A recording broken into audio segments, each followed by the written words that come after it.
तलहार तालुके जे शहर राजूखानाणी में असिस्टेंट कमिश्नर तलहार जामनदास सोनी ऐं मुख्तियारकार अनवर अली हिंगोरो छापा हणी सरकारी लिस्ट खां मथे अघु वसूल कंदड़ ऐं एक्सपायर्ड शयूं खपाईंदड़ वापारियुनि ते ॾंड हयां।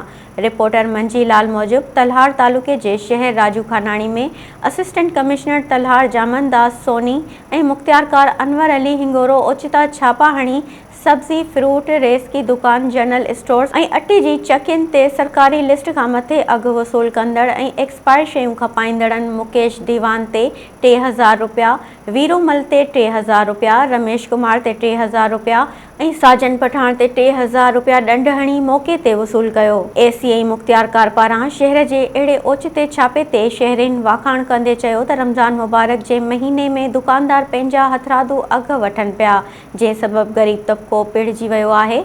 असां जस था ॾियूं असिस्टेंट कमिश्नर ऐं मुख्तियारकार के, जिन अची दुकानदारनि ऐं अटे चकी वारनि जा अघ चेक कया। Soomro wallpapers and PVC panel shop 3D wallpapers की वसी रेंज जो आपके घर को बनाए आपके ख्वाबों की तरह खूबसूरत। बेहतरीन क्वालिटी के वॉलपेपर्स और सीलिंग्स बेनज़ीर कलर्स और डिजाइन्स में दस्तयाब हैं।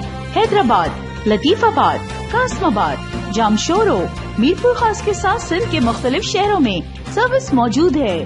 हर किस्म के 3D वॉलपेपर्स और सीलिंग्स लगवाने के लिए अभी राब्ता करें। कॉन्टैक्ट रांझन अली सोमरो। व्हाट्सएप 0333370786, 03333702 516। तालिब हुसैन 031713109660।